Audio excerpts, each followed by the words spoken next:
Good morning, good afternoon, good evening. Wherever you are, it's breakfast somewhere. So eat up. Welcome to Breakfast with Vinny. Food for thought.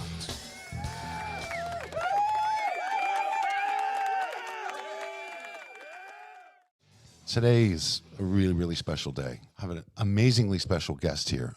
I could go on and on and on about with accolades and all sorts of, introductory sort of honors.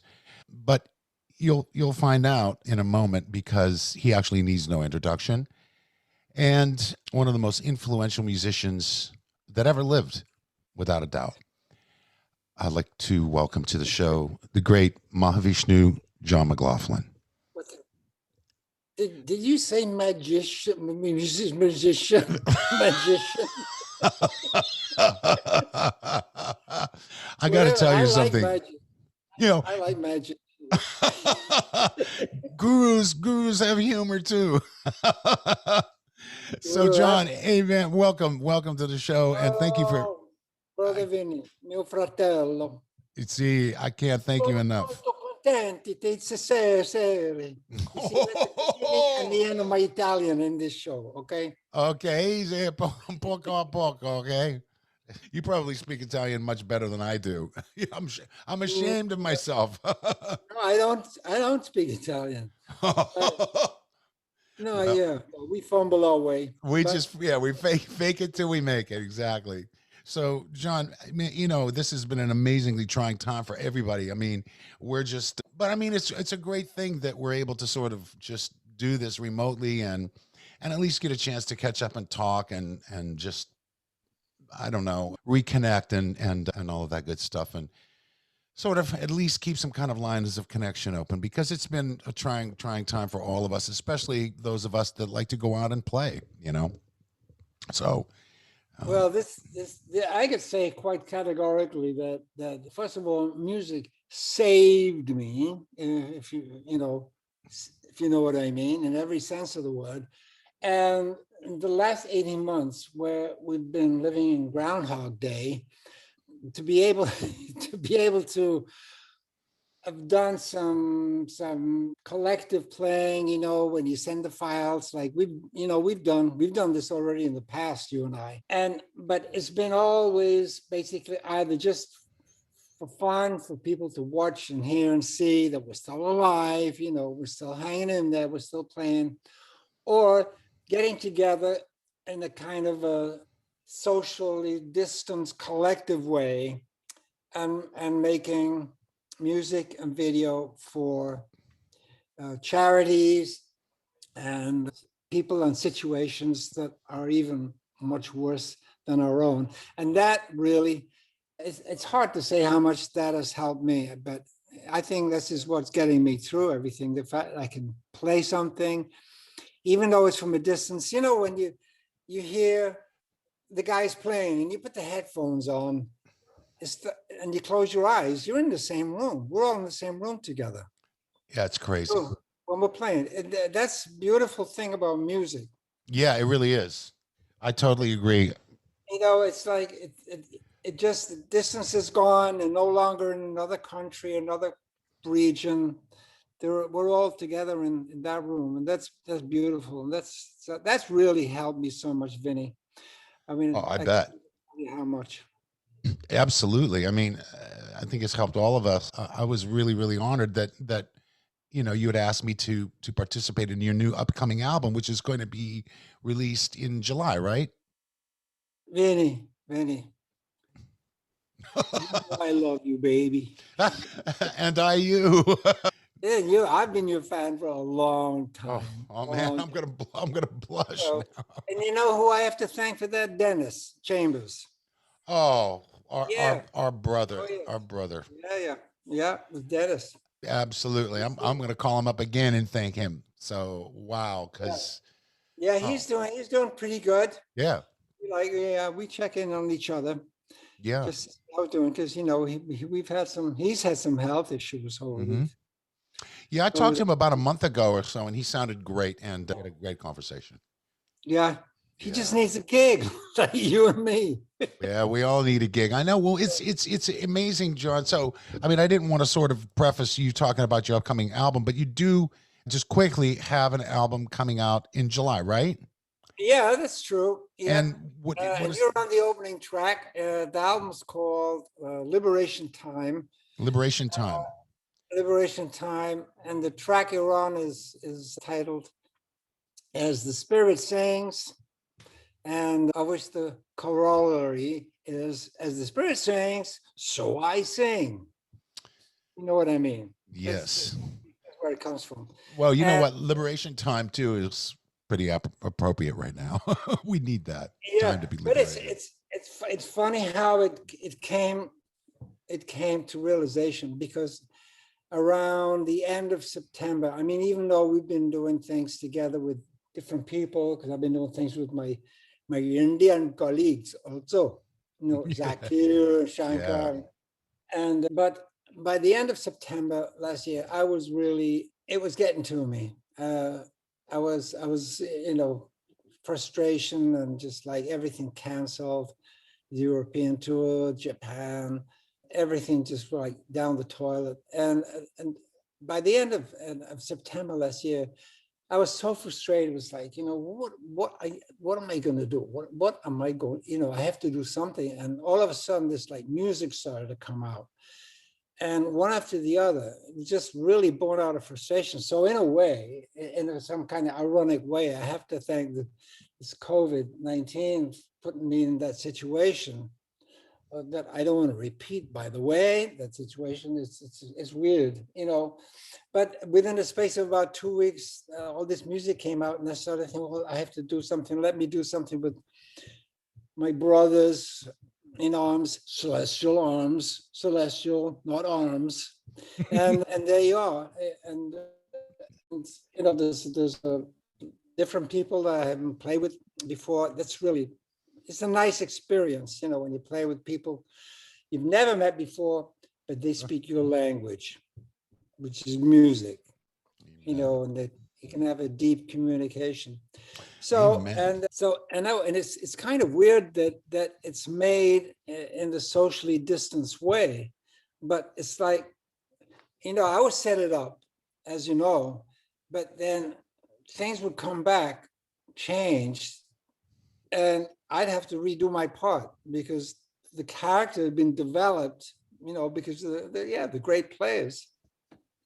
And but the way the character was kept, but it was just like re-stimulated me to redo my part again because it was there, you know, and then put the headphones on, close the eyes, and you know, and we're all together in the room, and that's really amazing. And in that sense, as you said before, we have to thank technology for us being able to do that.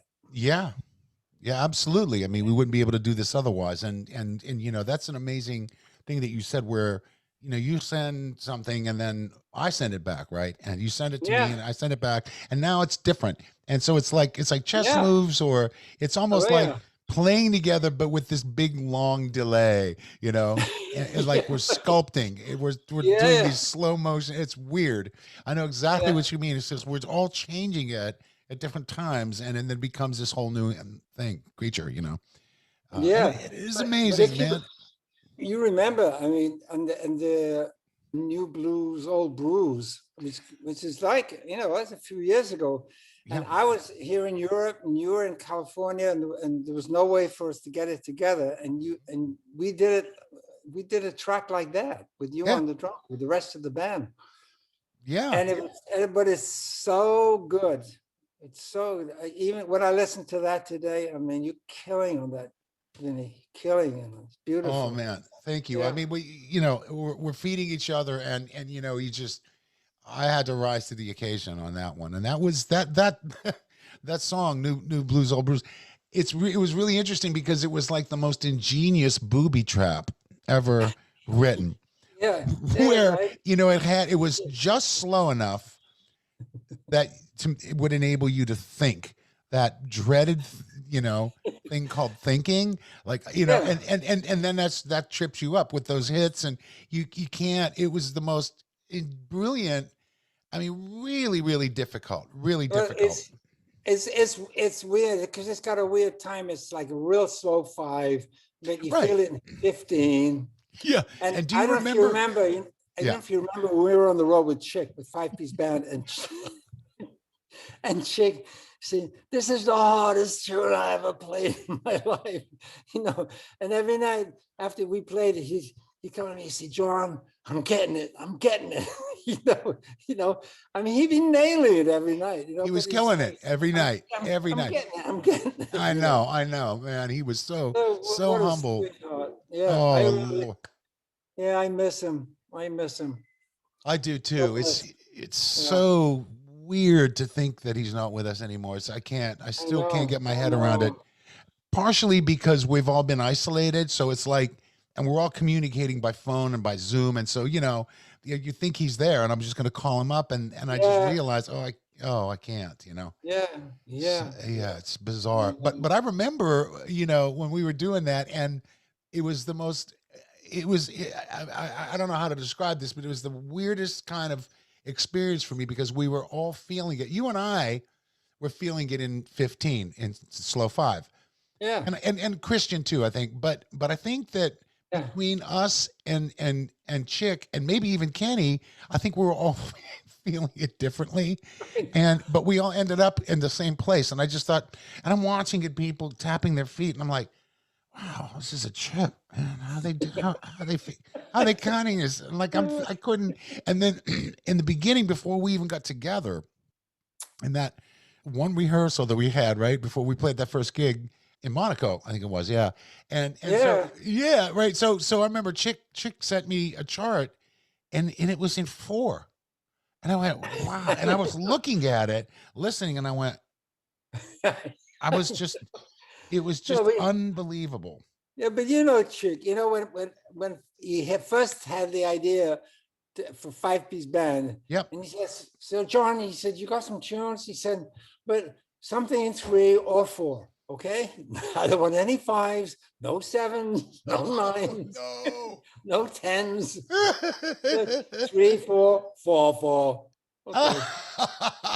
So new blues, old blues. The thing is, I said, you're not going to like this because it's just like 5 and well 15, but it's kind of got a 3-4 feel. And Oh but he loved it right off, and he said, "No, I have to deal with it. I'm gonna have to learn. I have to learn and deal with this no. every Man. night. Oh. I'm getting it. Yeah, Unbelievable. sweetheart. What an What a amazing sweetheart. act of humility, man. I just the most humble guy and just Yeah, amazing musician, man. And I just I remember when he first talked to me about it. I can't remember where we were. I think we were in Australia, and he happened to be there, and he said, "Hey, we have lunch together." I said, "Sure." So I went and had lunch, and he said, "Hey, man, I've got this idea." And he was like, and that's when he first told me about it. And I said, wow, that sounds amazing. And so, I think that he must have collaborated with you and said, hey, do you want to do this kind of brainchild, right? Is that sort of basically what happened, in terms of starting 5-piece band? yeah. But the thing with Chick and we I got to tell you how I met Chick because I arrived in New York. It's a few days after my birthday in January '69 to play with Tony and Larry Young, Khalid Yassin. And what was great is that Tony had the last week with Miles at the Club Baron in Harlem. So as I was up there on the first night, and you know, I mean, Harlem for a European, it's like I was walking 6 feet off the ground. Harlem. It's like it's a dream. Anyway, we're in Club Baron, and Chick comes in, and I know him from Montego Joe. Remember that album he did with Montego Joe? I Oh, heard that 1966. I said, this guy, Chick, he's gonna be up with the big guys, And the next time I heard him, he was with Miles. Anyway, he's standing at the bar, and I'm at the bar, and he turns to me, he says, John, he said, man, nice to meet you. I know you're gonna be working with Tony. And he was the sweetest, most just unpretentious, like, just so cool. And right off from that meeting, we had a great connection together. And then And then we ended up shortly after that. I was living on West 22nd Street, and he moved to West 21st Street, but in between the same avenues. So yeah, we were neighbors. And this was the time when I was getting very deep into meditation and yoga, and this was the time when he got into Scientology. And so we would meet because we had a very strong friendship from the very beginning. So I'd go over to his house and we'd start discussing. We had some white nights, Vinny, about philosophy. L. Ron Hubbard, whom I know as a writer, was a science fiction writer, and he say, "No, you got to come over, man. You got to come over and like check it out." And I say, "Chick, man, I see the Sufis every week. The Sufi center. Sufis, it's like esoteric Yeah, whirling Islam, dervishes but and this fundamentalist. Mhm. It's beautiful. It's absolutely, it's totally tolerant of everything, everyone, Wow. Yeah, the and mystics. that's what I used to see Paul Motion there every week because he was a big admirer. And then I was doing this, seeing this yogi and this yogini and that. And I said, you got to, I mean, this is it. This is what you got to come with me over here. And you say, no, you got to go and come with me over there. I said, why should I? You got to come with me, right? When you're young and just Yeah. arguing philosophy. But we went over, we got really deep.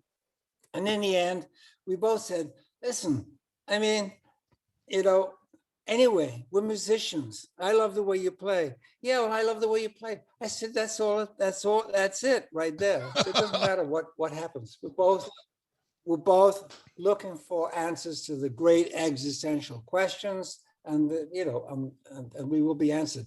And from that point, we actually never spoke about it again, but we hung out a lot whenever possible.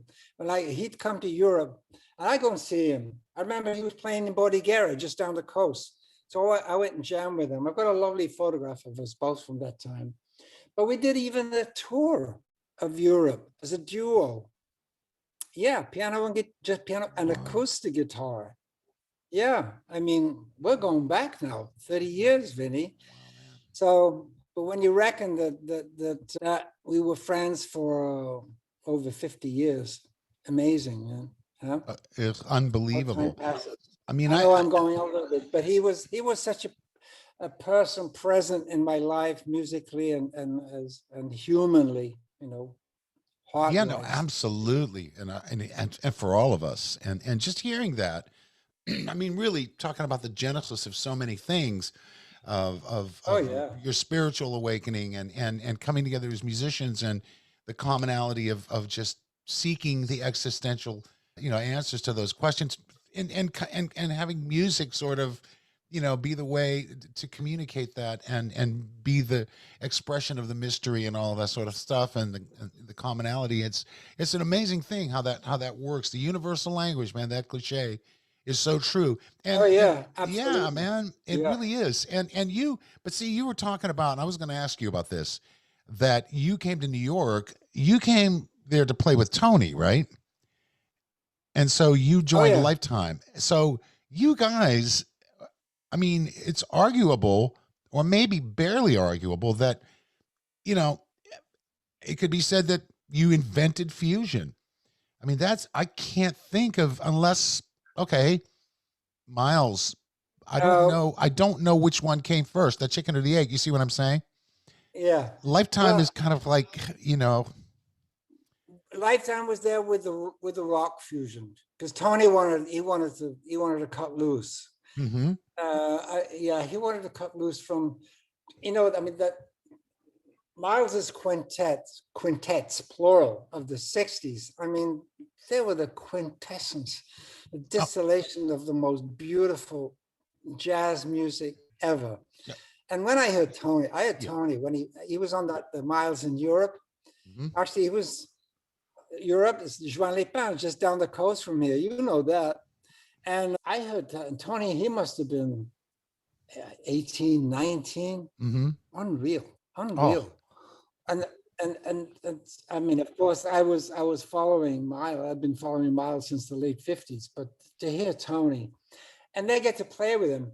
But as I heard Miles's band, the one even with it was George Coleman, with Trey and the different drummers, but with Wayne and Tony, Ron and Herbie, that particular formation, how it evolved.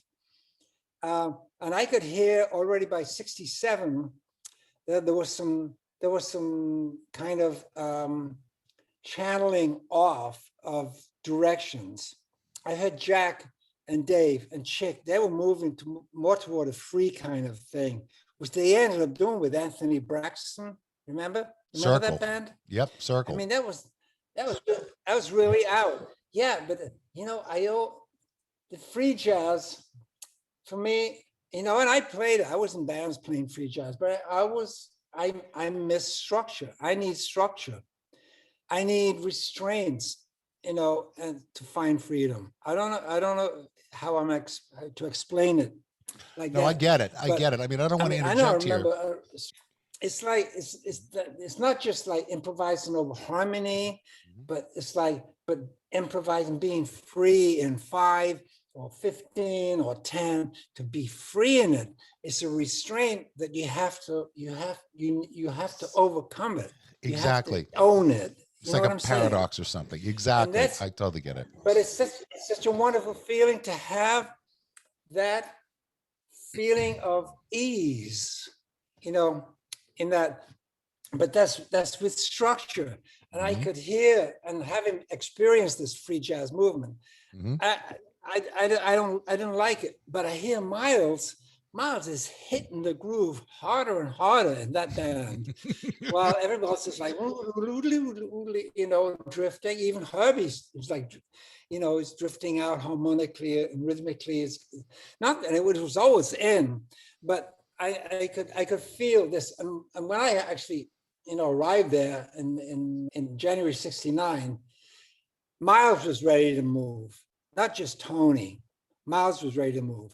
And I just happened to be in the right place at the right time, because the day I met him, he even knew my name, and he brushed by me like, John, as he walked by me in Club Barron.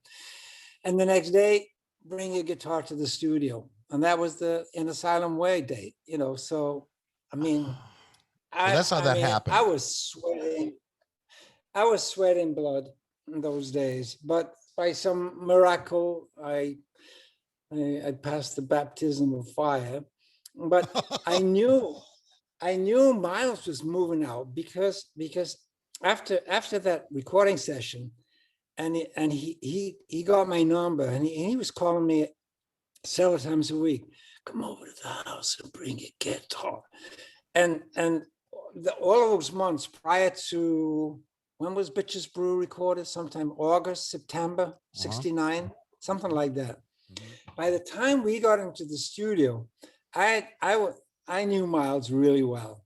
And I could see, because I went there with the guitar to his home, and he'd play a chord, he'd say, "What do you hear? You hear a riff?" And from the 1960s, in the 1960s, all I was doing was making my living playing R&B and funk, and the occasional jazz gig. Yeah. I mean, impossible to make a living playing jazz in the UK at that time, unless you're really well known. But for the young players. So, but all of that came in so handy. And anyway, you take the R&B out of jazz. What's left, Vinny? What's left? A lot of notes, right? A lot of notes. Got to have the R&B. R&B is the soul. I totally hear anyway, you. And so, I mean, and so by the time we got into the studio for Bitches Brew, it's not that he knew what he wanted, Miles, but he knew what he didn't want. And he didn't want what he'd done. He wanted to get to new ground. Anyway, I'm kind of like drifting along here. You're not actually. You're no. I mean, the segues. It's actually perfect, because you're actually prefacing some things that I wanted to ask you, and one of them was, how did you meet Miles? Oh, cool. And so you met him at this club, and then you went in Silent Way. Is that? I mean, and then you just went right into the studio with him. You got invited, or you brought your guitar in. Is that what happened? Well, it was a club baron, yeah, because Tony had the last week with Miles, Right. and he timed it so we would have a place to rehearse Hmm. with Larry Young, and Okay. in the club baron. So we put Larry's organ in the next day, and we started the rest in the afternoon in Club Baron, where he had his drums, and in the night he was playing with Miles in the same club.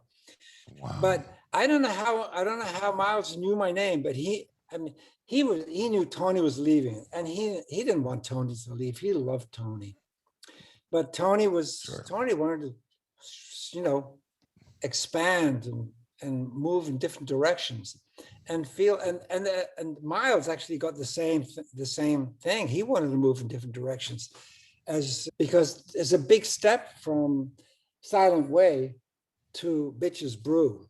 Yeah. Yeah. And it's only about 8 months difference. But what a difference. What a Amazing. difference. And Amazing. it was amazing to watch him work, just to watch him work, because he set up a groove, because there was a lot of different musicians on those sessions. And he set up a groove, and like he'd sing like a beat to Jack or Lenny, and then he'd wait for it to settle in. If it didn't settle in, he'd stop and start again. He'd wait for the beat to talk to him, which is actually what happened in the Jack Johnson album with Billy and Michael Henderson and me. Everything I was going to ask you, your segue. Go. I'm all ears.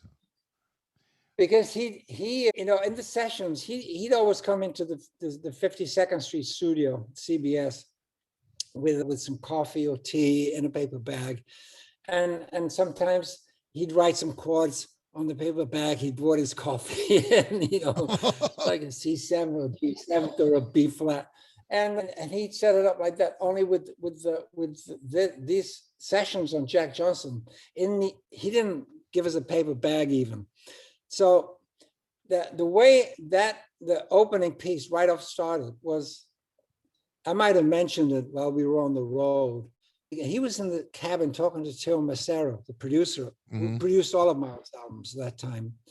And we're sitting there, and after 15 minutes, 20, I was like, let's play something. And I'd been fooling around with this tune that eventually became the Dance of Maya with Mahavishnu.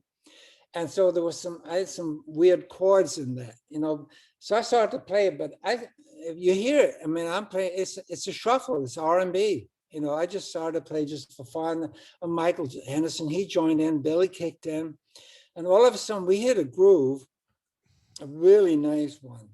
And Herbie was playing Farfisa organ on that Farfisa organ. Wow. Only he could make it sound like that. But we hit a groove, and all of a sudden the red light went on, the door opened, Miles ran into the studio with his trumpet and went on to play the most unbelievable trumpet I'd ever heard him play in that. And that was the opening of Jack Johnson right off. Oh. But and so you can see he'd wait for that thing to start happening. And in the sessions, like in Bitches Brew, he had a way, the way he talked to musicians. You've heard of that, I'm sure, many times. It's like In a Silent Way, when I had a piano score in front of me, and he didn't like the way it was going with Joe's tune, and so he says, play it on the guitar, and I said, it's a piano score, I didn't have a guitar score. Is that a fact? So I said, it's got bass in it, So then, and that famous saying, play it like you don't know how to play the guitar. And it's like, and I'm hearing, we never heard that one before, And so, the only thing you can do is do or die. So I closed the score, and said, okay, no chords, no tempo, nothing. And off it went. But he liked it. And the way, and he liked it so much, he put it on the opening at the end of side one. of a silent way. So one of the most intuitive people I ever worked with. And to watch him work in Bitches Brew was amazing, to see how he set up the groove and then the soloists, the melodies, and and the development of it. It was just total education for me. Wonderful. Unbelievable. It's got to be the And best. Jack Johnson was just a free flowing. Yeah. Well, I Yeah. heard the No, story I'm that, a very lucky fellow. oh man, okay. I mean, yeah, the story that I heard was that you guys were playing on Jack Johnson and he hadn't even got to the studio yet. He was on his way and you guys knew he was on his way and you just started jamming. And Oh no, no, that's the story that no, I he was heard. in the cabin. He was in the cabin with Theo. Oh, Oh yeah, man. yeah, because they started recording right away as soon as we hit it. Yeah, no, just started. I mean, it was just for fun, really. But Amazing. what can So happen? you started playing the Dance of My, and those, Yeah. that was sort of like the genesis of the Mahavishnu tunes, right? I mean, I'm sort of wondering how that Yes. whole seed just kind of started blooming, with the whole, well, not just the overarching concept of Mahavishnu, but the concept of the compositions that made up the overarching concept. How did that all sort of happen and kind of, you know, what was the I, genesis of it? I really don't know. I have a personal philosophy about tunes, is that if I have an idea, I want to let it be, as opposed to like messing with it, organizing it. Yeah, no, the craft, the craft of a musician is making it playable and workable. But if I have a really nice idea and it comes out weird, I'd rather leave it weird and let it tell me how it wants to go, if you know what I mean. And really, I have to thank Tony Williams for that, because from the very beginning, because when we started to work together, and he said, "You have written any tunes?" I said, "Yeah, I've written a couple of things." And so he listened to them and he said, "You should keep writing, man. Keep writing. And so I started contributing to Lifetime in the not compositional, and yeah, in the compositional sense, but following Tony's direction, really.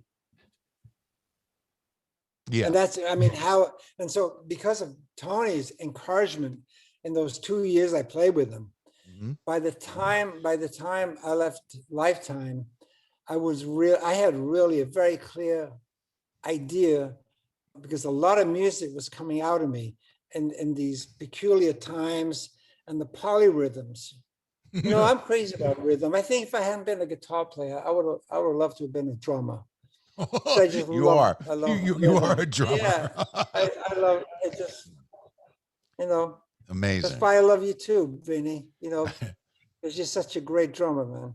Well, bless no, you, no, brother. I'm not trying to flatter you or anything, but everybody knows it. I'm just I take saying that it out loud. with gratitude and grace, brother. Thank you. It means the world to me. Seriously, it means the world to me. Coming from you, one of my all-time heroes. Yeah. It's for me. All seriousness. No, seriously. I mean, for me, it's like, I got to realize a dream of playing with one of my, all-time heroes. And so for me, it's like, I feel like, well, that's what I set out to do. And I did that. And thank God for that. I'm so grateful, but anyway, I want to keep this focused on you. And I was going to tell you, just to backtrack just a bit, that, I mean, Miles wrote a tune called John McLaughlin. And it's like, how did you must have thought, wow, okay, like, how do you sort of, what did you think, is what I'm trying to ask, I mean, it's mind blowing. What, to see like your name on of a tune? Is that what you're saying? Yeah, he Like wrote a track. He wrote a track called John McLaughlin. I know, and he did another one called "Go Ahead, John." I know. Yeah, I mean, it's amazing. I'm Well amazing. It deserved. blew I my mean, mind. It blew my mind, Vinny, because the thing is, it's like in those sessions, we rarely had titles. He would put the titles on after. He didn't come in with titles.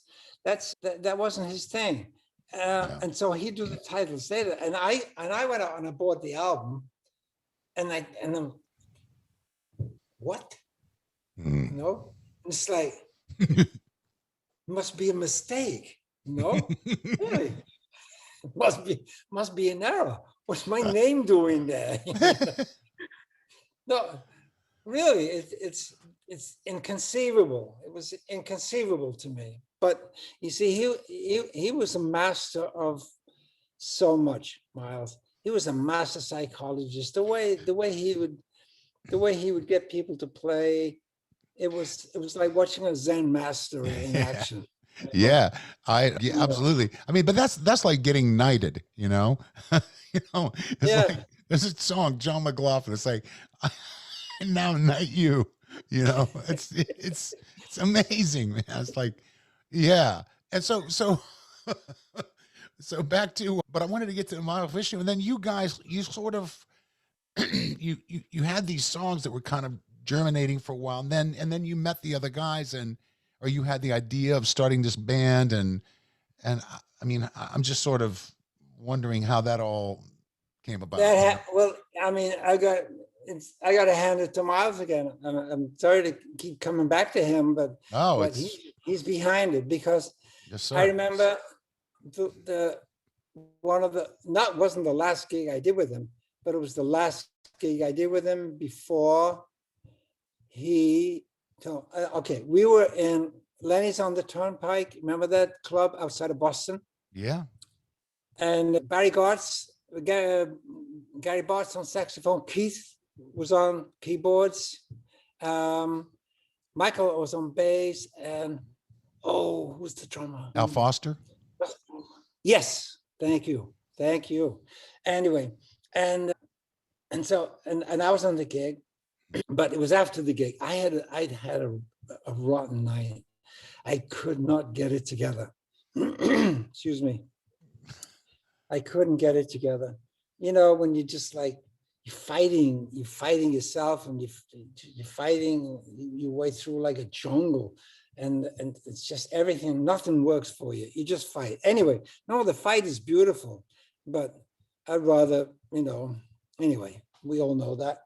But there was only Miles and me in the band room at the end of the night, and I was apologizing about it. I said, I'm sorry, man. I'm so sorry. I didn't have my shit together. And he said, yeah, I know. So, just to make you feel better, right? so so anyway, we're sitting there, and there's like a couple of minutes silence. He's sitting in an armchair, I'm sitting in the chair next to him, just like silently weeping, tears. And all of a sudden, out of the blue, he turned around to me and he says, John, it's time you formed your own band. So yeah, exactly. That was the last thing I expected from him. But That's funny. I mean, but when God talks to you, you listen, right? Yeah. And I mean, we were now already by this is 1970, I think, around October 1970. And I've been hanging out with him and Tony for almost 2 years. And he was the most honest man I ever met. He was brutally honest, but it didn't matter. You always knew where you stood with him, and it's wonderful. Never any no, just nothing, just always straight to the point.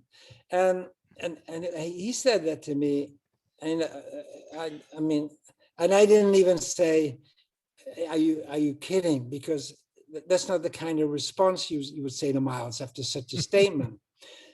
But the fact that he would say it meant to me, I had to do it. That's all. If he believes I can do it, means I have to do it. And that was the beginning of the Mahavishnu Orchestra. But I have to say right away that from the session with the Jack Johnson sessions with Billy, when me and Billy hit it on, he was hitting it on that session. He was really playing hard. And right after that, we started to hang out, and we got really tight. And so he was the first guy I called for the orchestra. Wow. And then the next thing, I got a call. We're about a month later, and I get a call home from Miroslav, whom I got to know very well. We became friends in the UK sometime. He was over with Stan Getz at Ronnie Scott's. It must have been summer of '68. And we started to hang out when I got to New York. Wonderful musician. And he called me and he said, listen, John, I'm working with Wayne Shorter and Joe Zanel. We're putting a band together called Weather Report. We want you in it. And they said, oh man, that's unbelievable. I said, but I'm under orders, I got to form my own band. Miles told me I got to form my own band. And I said, I'm really sorry, man. And I would love to play with you guys because they're killers. I mean, all of them. You look what Weather Report did. I mean, that was a revolution on its own. And he said, no, well, I can dig that. When I told him it was Miles, he said, I can dig that. He said, but do you have a piano player? I said, no, I don't. I said, I want one. He said, there's one of my countrymen out on the coast playing piano for Sarah Vaughan, but he's looking for, to move out. I said, if he's playing for Sarah Vaughan, he's a bad boy. I said, give me his number. So, and that was Jan. And I talked to Jan about the band, and he said, yeah, I'm ready. I'm ready for this. And I wanted a violin, my mother's instrument, but I didn't want a jazz violin player. I wanted an R&B player. And so I looked around and found Jerry Goodman in this band called The Flock in Chicago. And I know, and that's and then actually for bass, I asked Tony Levin first to come in on bass. But he just taken a gig with Gary Burr the week previously. So on Plan B, I called Rick Laird right away, and we'd been playing together in the UK for with different Brian August bands. He was a house bass player in Ronnie Scott's club. I didn't know that. By the way, Rick is in a hospice. He's not well. I'm so sorry. Yeah, I know. But we're communicating, and he's beautiful guy. But he's cancer, so everybody can think good thoughts to him. Yes. Amen. And that was the band that we saw. But before the other guys came in, me and Billy, because I already had a bunch of tunes ready for record and ready to play. And we would go down to what was that rehearsal studio in New York, Midtown? I forget the name. Anyway, me and Billy, SIR. Right. Yeah, there you go. Thank you. Anyway, so Billy and I, we would go down. We were going down every day and going through the tunes because with the crazy time signatures and everything. So by the time the other guys arrived for rehearsals, me and Billy were tight. I mean, really tight. It was wonderful. Wonderful. Wow. It's amazing to hear what you guys did. I mean, to this day, to me, in my opinion, it's still the high watermark for various reasons, just for its obvious skill level and for its originality. And it was the birth of all that, but it still remains its integrity and just difficulty and all of those kinds of criteria checks all the boxes, and it's still a high watermark. It's just you're the most sweet. No, it really is, John. I mean, it's unbelievable. There's some stuff that and then I mean, I never got to see you guys live, but but I've seen so many various clips from television shows and concerts, and just watching you guys play this stuff, it's just mind numbing. It's absolutely mind numbing. I mean, I've talked to people who said, yeah, I Well, saw them, and when I left there, my cells were rearranged. You know what I mean? Like people were just nobody. It was like the aliens had landed. I know. Yeah. Yeah, It, I nobody was more surprised than me, Vinny. I yeah, can tell you. but you No, I guys were on. know I, because it's not the kind. no. It's not the kind of music you think. There's no singer, and it's just And I didn't expect it. Nobody expected it really. So, but we just maybe happened to hit a sweet spot at that time. You know, Mm, 71 we came out. Yeah. But wow. I have to thank you because there's one piece on the album you made must be now 30 years ago. I can't remember the title of the album, but that's a beautiful album you made, and I think Oh, that's you mean my record? Yeah, I made yes, one record. It's just self-titled, and oh, John's yeah, Blues. it's huh? John's Blues. Are you talking about the song John's Blues? I mean, it's that I hear Mahavishnu in there, Big and time. That was oh, for you. I heard that record, and I said because I love that album, and I Thank said, you. man, they did it. I know I have that out. That's been on my iPod ever since. Really? Oh, No, wow. no, I I'm not trying to make you feel good. I Uh, I have achieved success then. oh man. And That's all I can say. I heard that out and he said, and I said, what this this guy is like, he's heard Mahavishnu one, and it's in there, and I was like, Big time. wow, man, I was so proud. Oh, well, Just to hear that, man. thank Oh, you, because really? that was I wrote that. I wrote that for you and for you guys. John's Well, Blues. I mean, I heard it. it I heard impacted it. me so deeply. I mean, Mahavishnu was such a huge influence on me that yeah, I had to try to tip my Yeah, hat in some way. yeah, man. Anyway, thank you for that. Oh, Thank you. thank you for the music. I mean, you guys rightfully at that time were like rock stars. And really, it's like, for me, when I was, became, this is all in my formative years. And then I thought, okay, I'm going to be a professional musician. Yeah, this is what I have to look forward to. I'm going to aim for that, and I'm thinking that that's all going to last forever. Right.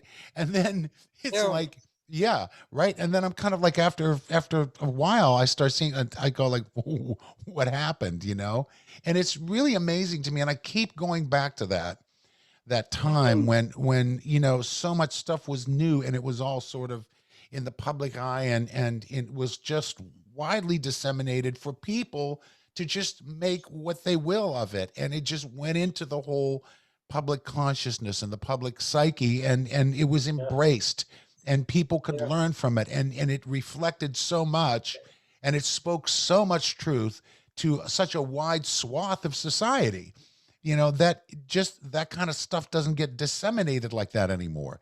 And you would think no, that with the no, it's true. internet, with the kind of ability that we have now to communicate so widely and so instantly, that Yeah, yeah, you would think the opposite would be true. And it's a crazy thing to think about.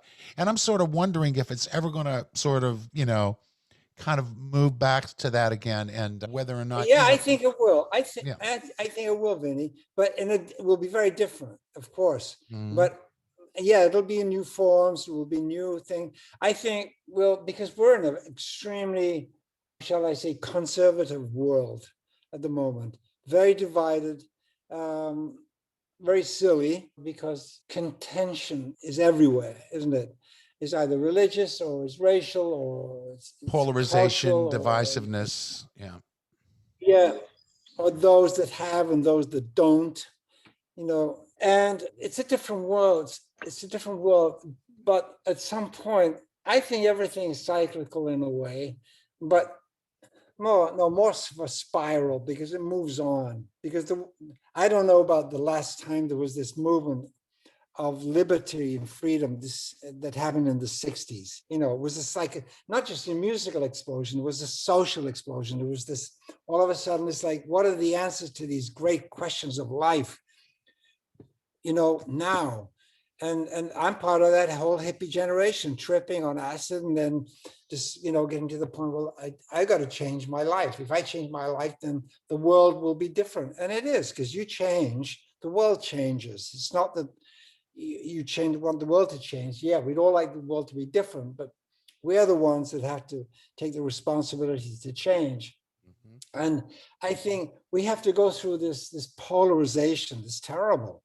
And because we see what's going on in America between the Republicans and Democrats, it's not open warfare, but it's a cold war going on. They don't Yeah. want to talk to each other. No, it's I mean, I wouldn't unbelievable. say that the Republicans don't want to talk to the Democrats.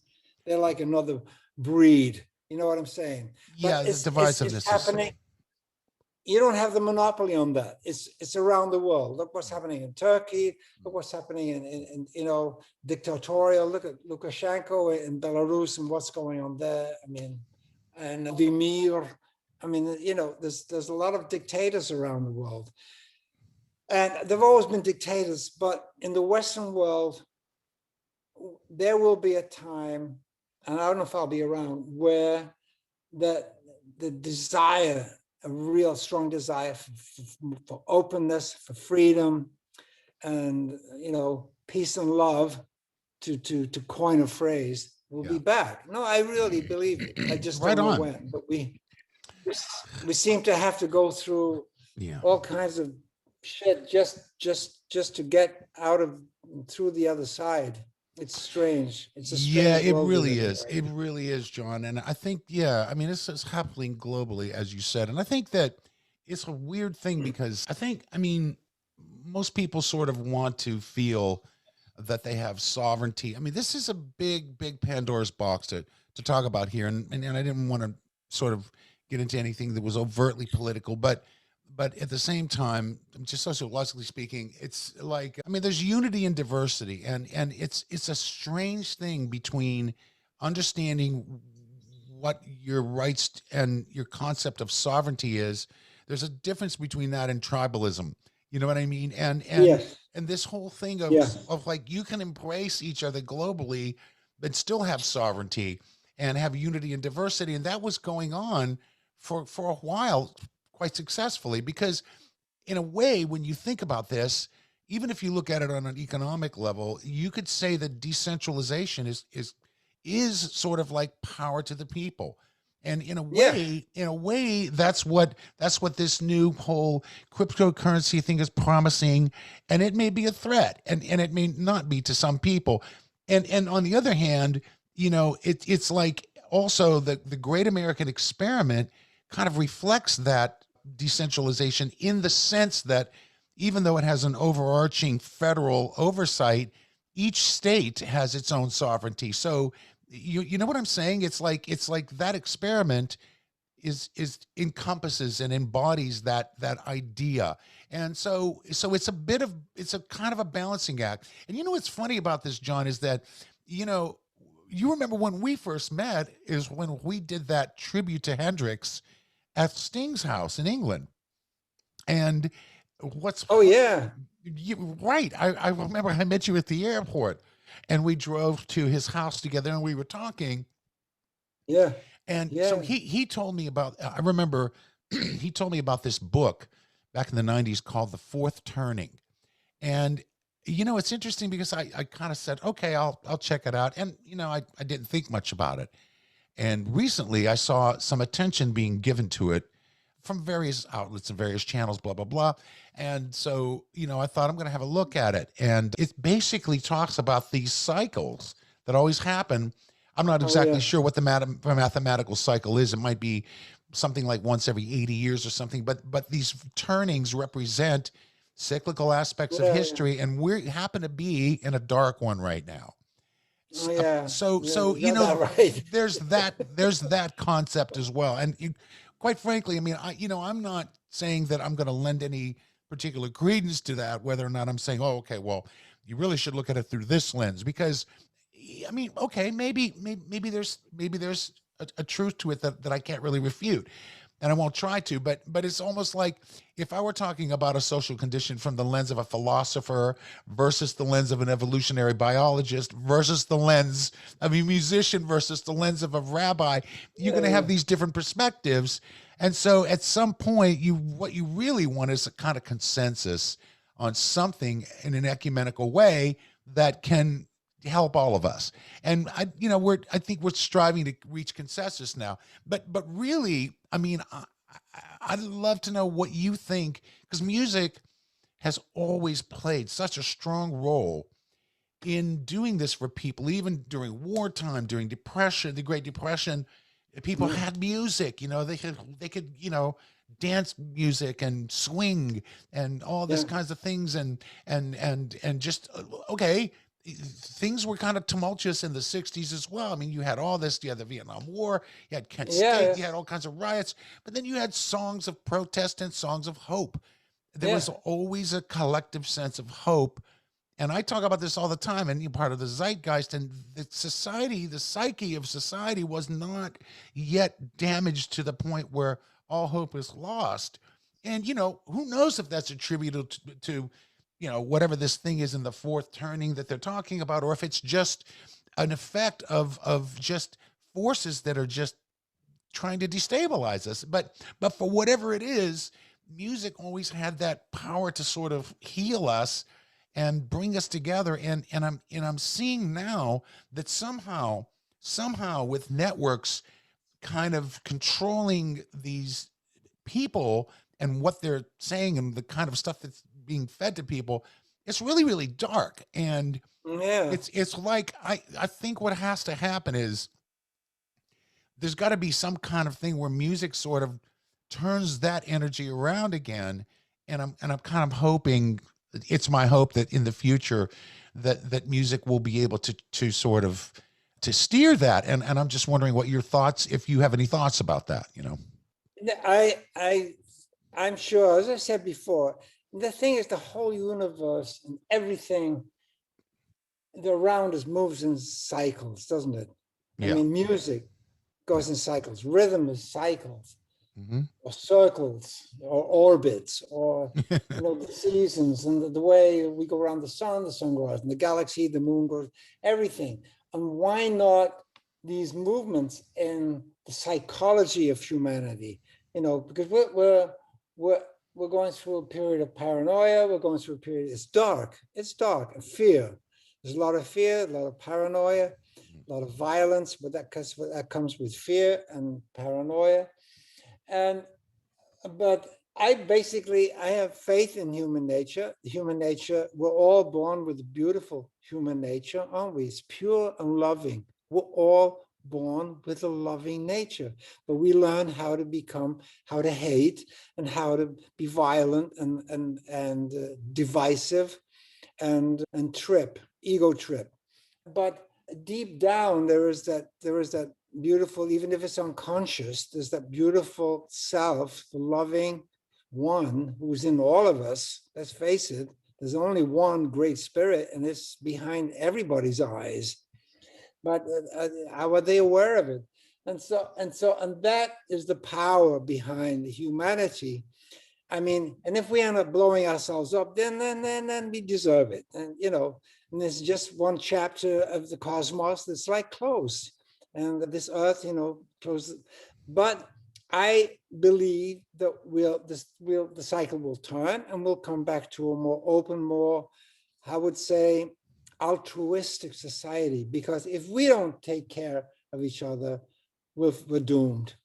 But why shouldn't we? The thing is, Vinny, just like the human person is a walking miracle. How many cells do I have? 50 billion, 100 billion cells, and they're all me, right? They're all me, and so they all want to be in harmony. They all want me to exist. That's my life force. All these cells and humanities, all these billions of cells. And if they start to move away through ignorance, or through stupidity or whatever trip they're on, tribalism, I think you had that good word, then it gets sick. And humanity is not well at the moment, as well we know.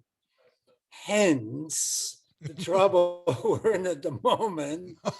But I do believe very powerfully in the great spirit inside everyone will come out and we will see a better day. I'm certain of it. Not tomorrow, not next week, maybe, but one day. I'm convinced that we will, because the human spirit is too beautiful and too strong to allow itself to be taken over by the dark side. The dark side is doomed.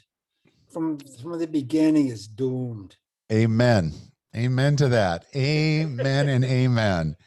Well, John, I just want to thank you for that, and that's an amazing, uplifting thing that you said to just end on for everybody, for all people, and I can't thank you enough for Vinny, joining me on this. This is really, really, very, very special. I'm just happy to see you and chat, and you give me the opportunity to talk about what I'm doing and just hanging with you, brother. Beautiful. I love you. You know that. Amen. And I love you right back. And this is an education for me and for everyone else as well, I hope. And so I just want to thank you all.